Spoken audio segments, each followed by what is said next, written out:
Hola, muy buenas tardes. Mi nombre es Catherine Solano. Yo soy estudiante de la carrera de Administración de Empresas y para el curso de Legislación Tributaria, hoy 24 de julio, voy a mencionarles sobre el hecho generador de los siguientes escenarios: sobre la renta de capital inmobiliaria, sobre la renta de capital mobiliario, sobre lo del tema de remesas y sobre las ganancias de capital.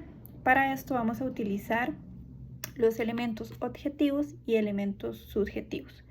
Bueno, ya en videos anteriores he comentado sobre qué es el sujeto activo y sujeto pasivo, que en este caso forman parte de lo que son los elementos subjetivos. Sin embargo, vamos a repasar qué significa cada uno. En los elementos subjetivos tenemos al sujeto activo, que en este caso es el que cobra el impuesto, y para Costa Rica particularmente esta responsabilidad pues recae en el Ministerio de Hacienda. Y tenemos el sujeto pasivo, que básicamente es la persona que tiene que pagar el impuesto, es decir, una persona física o una persona jurídica. Por otra parte, tenemos los elementos objetivos, que los elementos objetivos lo que responden es a cómo, cuándo, dónde y cuánto es el tema del impuesto, y se divide en aspectos materiales, espaciales, temporales y cuantitativos. Voy a explicar cada uno de los aspectos como para que lo tengamos en consideración y podamos relacionarlo con lo que más adelante voy a comentar. En cuanto a lo material, es lo que se graba, por ejemplo, el ingreso o la ganancia. En cuanto a lo espacial, es dónde se genera, es decir, dónde se ejecuta, dónde se da el hecho generador, que en el caso nuestro pues va a ser a nivel territorio costarricense, a nivel de país. Temporal, en qué momento se considera que se genera ese impuesto. Y cuantitativo, corresponde principalmente a la cantidad que corresponde de pagar de impuesto. A eso se refieren los elementos objetivos. Entonces, los ejercicios que vamos a hacer para los escenarios de la renta de capital inmobiliario, renta de capital mobiliario, para lo que es las ganancias de capital y remesas, vamos a utilizar esos dos elementos. Vamos a empezar con el de renta de capital inmobiliario. En este caso, el sujeto activo, es decir, quien va a cobrar el impuesto, es Hacienda. El sujeto pasivo, es decir, el que tiene que pagar el impuesto, es la persona que recibe el ingreso por el alquiler del inmueble, es decir, por la renta de la casa, por la renta del apartamento o por la renta del local. Material. En el punto material son los ingresos por alquilar, como ya dije, las casas, por alquilar los apartamentos o los locales.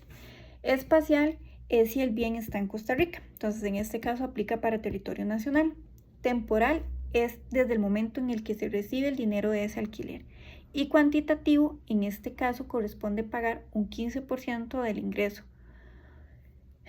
Es decir, este porcentaje también va a variar mucho de lo que yo tengo que pagar del monto que yo estoy recibiendo. Por otra parte, tenemos la renta de capital mobiliario. Igual que el caso anterior, el sujeto activo, que es decir, quien va a cobrar el impuesto, es el Ministerio de Hacienda. El sujeto pasivo, quien tiene que pagarlo, en este caso es la persona que recibe los ingresos, los intereses o las inversiones. Material, los intereses, las cuentas, los bonos o los certificados de inversión. Espacial, bueno, si se genera en Costa Rica, muy parecido al caso anterior, es decir, en el caso anterior teníamos que se estaba generando a nivel país. Temporal, es decir, en el momento que se recibe la ganancia. Y cuantitativo, se paga un porcentaje por tipo de inversión, que este porcentaje puede variar, puede ir entre un 8, un 10, un 15%. Eso va a depender mucho de la cantidad o del monto recibido por la inversión. Luego tenemos lo que son las ganancias de capital. Igual que los dos casos anteriores, sujeto activo, Ministerio de Hacienda. Sujeto pasivo, la persona quien vende o quien gana el dinero por la venta. Material, la ganancia al vender un bien. Un bien se refiere a la casa, al carro, las acciones. En espacio, igual que los anteriores, Costa Rica a nivel país. Temporal, cuándo se realiza la venta. Y cuantitativo, es decir, cuánto me corresponde a mí pagar de impuesto. Esto se refiere a un 15% de la ganancia. Luego tenemos el tema de las remesas. Para el que no sabe qué es una remesa es como un envío al exterior. Remesa, igual, sujeto activo, Ministerio de Hacienda. Sujeto pasivo, la persona que hace el proceso a lo externo, es decir, la persona o la empresa que envía dinero o pagos fuera del país. Material, los pagos al exterior, ya sea por un tema de servicios o por un tema de productos. Espacial, cuando el dinero sale de Costa Rica. En ese momento se gestiona el impuesto desde el momento en el que el dinero sale de Costa Rica. Temporal, cuando se hace el pago o la transferencia. Y cuantitativo, el porcentaje también va a variar. ¿Por qué? Porque en un tema de las remesas va a depender mucho del tipo de remesa y puede ir desde un 5, un 8, un 10 o un 15%.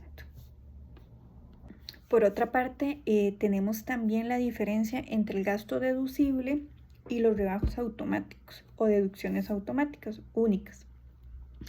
El gasto deducible son aquellos gastos que se pueden restar a los ingresos para calcular los impuestos. Tienen que estar relacionadas obviamente con la actividad comercial, es decir, con el negocio. Y como ejemplo tenemos el pago del alquiler del local donde se desarrolla la actividad comercial, la compra de materiales o mercadería, tenemos los servicios básicos, ¿verdad? El agua, la luz y el pago de los empleados. Eso, por ejemplo, se trata de gasto deducible, a diferencia de lo que son deducciones únicas, que los gastos deducibles prácticamente son mensuales. En cambio, lo que son las deducciones únicas son descuentos automáticos que se aplican una sola vez o de forma limitada, es decir, no es recurrente. No se requiere comprobante de gasto y son fijos por ley. Ejemplo, la deducción única del 15% sobre los ingresos por alquiler cuando no se detallan los gastos. Y la deducción personal anual que sea por contribuyente, como la rebaja por carga familiar a la renta personal.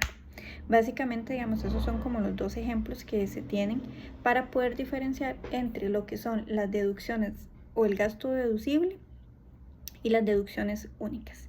Espero que este video les sea de utilidad, que la información que les acabo de exponer pues sea una información clara y útil para que ustedes tengan conocimiento de más temas tributarios.